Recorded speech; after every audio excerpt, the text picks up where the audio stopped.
Welcome to another deep dive. We're going microscopic this time, folks. Ready to explore the amazing world of cells. Oh, yeah. Always ready for a cell adventure. Our listeners send over some super fascinating uh, articles about cell biology. Awesome. And we're going to break it all down. Yeah. So consider this like your crash course in how these tiny building blocks of life actually work. Like what makes a cell, how do they get their energy, and what's going on inside their crazy, intricate structures. It's a wild ride. To the foundation of life itself, Mhm. understanding cells, I think it's like unlocking a language. Yeah. Like you can understand how every living thing basically functions, grows, and evolves. So let's decode this language then. Yeah. First things first.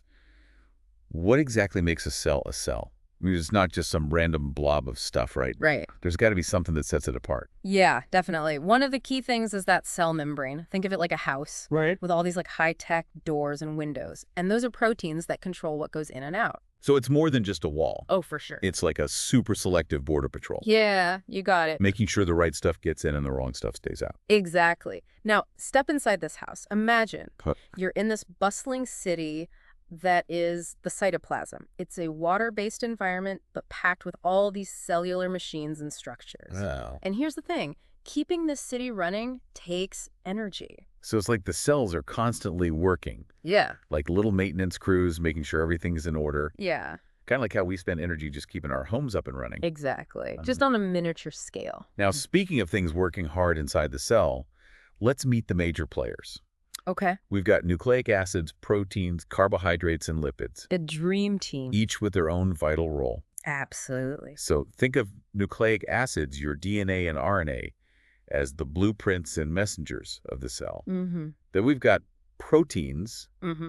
the real workhorses, Yeah, they get stuff done. carrying out tasks from building structures to speeding up reactions. Busy bees. Okay, I'm following so far. What about those carbs? Those are like the quick energy snacks for cells, right? Absolutely. They provide that readily available energy, but also they act as identifiers on the cell's surface, like little name tags. Oh, cool. And then lastly, you've got the lipids, the master architects behind the cell membrane. Right. And they also play a role in cell communication. Now, this is where it gets mind-blowing for me, the scale of all this. Yeah. We're talking about molecules and structures that are so tiny. Unbelievably small. How can we even picture that? Yeah, it's really hard to grasp. Imagine this.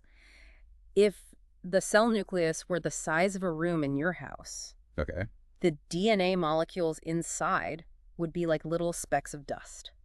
It's incredible how something so small can hold the blueprint for an entire living thing. Wow. And remember, this is not a static picture, like things are constantly moving and merging, changing inside a cell. Right. It's a dynamic dance of life. It's amazing, but also kind of overwhelming to think about. It is. But this brings me to another question.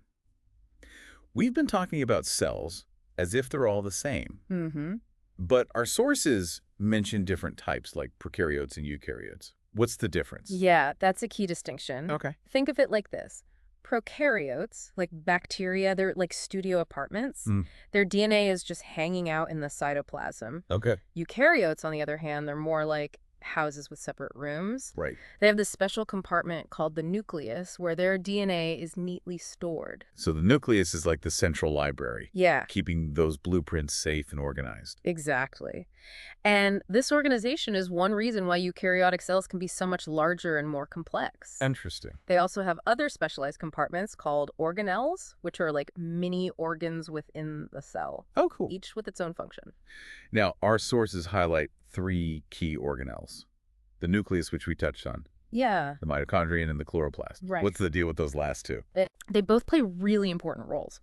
The mitochondrion is particularly fascinating. Okay. It's known as the powerhouse of the cell Right. because it's the main site of energy production. And mitochondria have that cool origin story, right? Oh, yeah, they do. It's like there were once independent organisms. It's like a cellular takeover. It really is. The endosymbiotic theory suggests that both mitochondria and chloroplasts were once free-living bacteria Wow. that got engulfed by larger cells. But instead of being digested, they formed a partnership. Huh. And it turned into an essential part of how eukaryotic cells work. So these once independent bacteria are now essential parts of our cells. They are. Talk about teamwork. Right. But that brings up a question. How do cells actually power themselves? Yeah. Where does all that energy come from? Well, the ultimate source of energy for almost all life on Earth They leave is me hanging. the sun. The sun. Okay, that makes sense. Right. But how does sunlight end up powering, the trillions of cells in our bodies? Well, that's where things get even more interesting. Photosynthetic cells, like those in plants and algae, Right. they figured out how to capture sunlight Wow. and convert it into chemical energy, and they do it using those chloroplasts we mentioned earlier. So plants are like little solar panels. Pretty much. Yeah. Capturing energy from the sun. Amazing.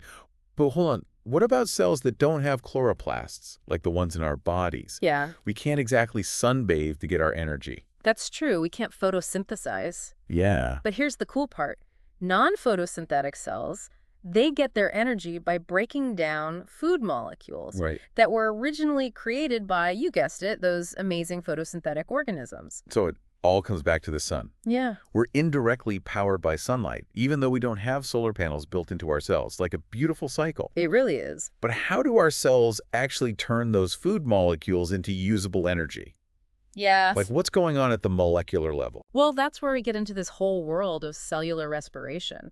Think of it like a carefully controlled burn. But instead of flames, we're talking about these series of chemical reactions that release the energy stored in food molecules, little by little. Okay, I'm picturing like tiny controlled explosions happening inside my cells right now. Pretty much. But how do they actually capture and use that energy? It can't just be like floating around. Right. It's got to be put to work somehow. Yeah, you're right. It's all about capturing and converting that energy into a form cells can actually use. And one of the key players is a molecule called ATP adenosine triphosphate. Okay. You can think of ATP as like the energy currency of the cell. Oh, energy currency. I like that. Yeah. So just like we use dollars or euros to buy things, Uh-huh. cells use ATP to power all their activity. Exactly. But how do we get from those food molecules to this ATP currency? Well, it's a multi-step process.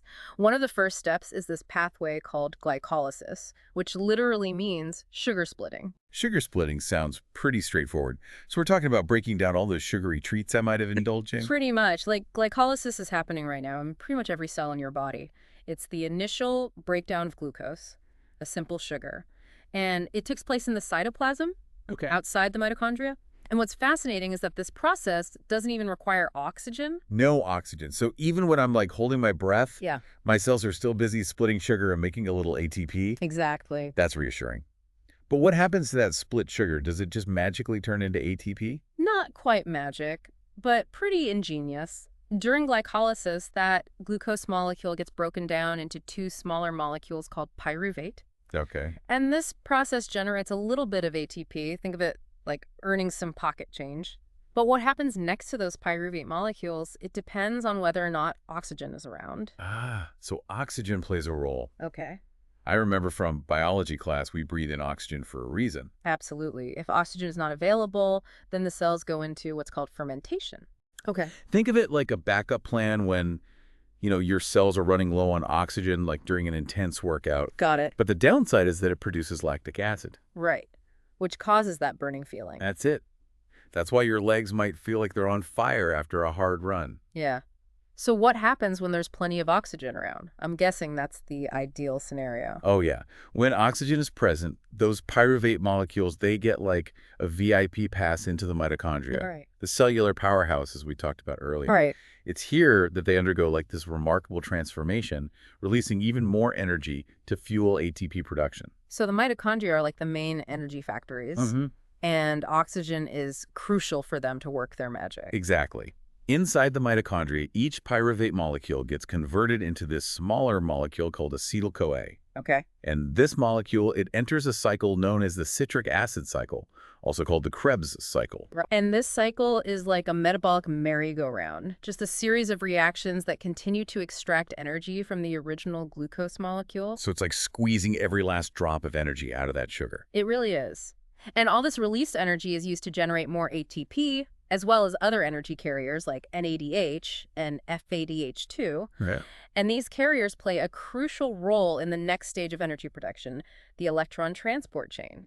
Now, our sources describe this chain as like a series of protein complexes embedded in the mitochondrial membrane. Mm. It sounds complicated. It's definitely a complex process, but really cool. What's happening there? Well, this is where things get really electrifying.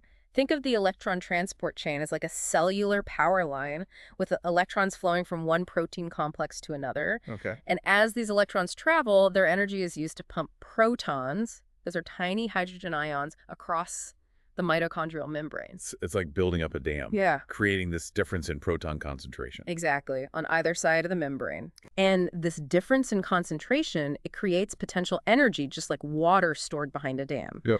And cells have this amazing way to harness this potential energy. I'm on the edge of my seat. How do they do it? They use this remarkable enzyme called ATP synthase. It acts like a turbine. Oh, cool. So as protons flow back across the membrane driven by that concentration difference, they spin this ATP synthase turbine. Okay. And guess what? That spinning motion generates, you guessed it, ATP. Whoa. It's like a tiny hydroelectric power plant. It really is, operating inside each mitochondrion. Easy. And it's incredibly efficient. This whole process is called oxidative phosphorylation. Okay. And it produces the bulk of the ATP in a cell. So we can thank our mitochondria and oxygen for keeping our cells and our bodies running. Absolutely, you got it. Now, is this electron transport chain unique to mitochondria?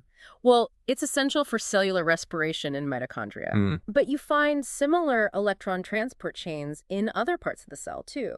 Like, for example, plant cells use an electron transport chain in their chloroplasts to harness the energy from sunlight during photosynthesis. Right. Even prokaryotes, those simpler cells without mitochondria, they have electron transport chains in their cell membranes. Interesting. It's like evolution has come up with these really elegant solutions for energy production, whether we're talking about plants using sunlight or our bodies breaking down food. But it sounds like we've just scratched the surface of how cells manage their energy. There must be more to the story, right? Yeah, there's a whole lot more to it. Cells have like this whole energy management system in place, not just generating power, but also storing it for later. Right, like a checking account for spending and a savings account for the long haul. Yeah, perfect analogy. Do cells have something similar? They do. Cells are incredibly resourceful with managing those energy reserves. They can store energy in different forms, depending on their needs. It's like having a pantry stocked with all different types of fuel. So what are some of those key energy storage molecules? We've talked about ATP being like the readily available cash, but what about the long-term savings? One of the primary energy storage molecules is glycogen. Uh-huh. It's a complex carbohydrate made up of lots of glucose units linked together. Like imagine a whole chain of sugar molecules. So it's like bundling up those individual sugar molecules into a more compact unit? Exactly. And this glycogen is stored in different tissues, especially in the liver and muscles. You know how athletes carbo-load before a big race? Oh, yeah, like eating tons of pasta. Yeah, they're trying to max out their glycogen stores. Okay. Give their muscles that ready-to-go fuel for endurance. Makes sense. Like filling up the tank before a road trip. But glycogen isn't the only storage option, right? What about those long-term reserves? That's where fats come in, lipids, as they're scientifically known. Right. They're like the high-octane fuel, packing more energy per gram than carbohydrates. So when we talk about burning fat for energy, we're literally tapping into those lipid reserves. Exactly. Lipids are stored as droplets within cells. Okay. Particularly in special cells called adipocytes. They make up adipose tissue, or what we call fat. So we have dedicated fat storage units ready to go when needed. Pretty efficient system, right? It is. And it just shows how cells are always balancing those energy needs. Yeah. Switching between fuel sources depending on what's going on. Yeah. But it's not like cells are just static energy storage units, right? Right. They're always moving. All these internal components interacting in a super coordinated way. It's true. And that's where this amazing network of protein filaments comes in, forming what's known as the cytoskeleton. It's like the internal scaffolding of the cell. So it's providing support. Yeah, structural support, Yeah. enabling movement. So it's not just about holding the cell's shape. It's about facilitating movement within the cell Yeah. and even movement of the cell itself. You got it. There are actually different types of protein filaments, Yeah. each with their own properties and functions. Microtubules, for example, they act like these highways inside the cell, Oh, cool. guiding the movement of organelles and vesicles. Vesicles, what are those? Think of them like little transport pods ferrying cargo around the cell. Okay. They carry proteins, lipids, other molecules, delivering them to where they need to go. So it's like a cellular postal service. Yeah, making sure packages get to the right address. Very cool.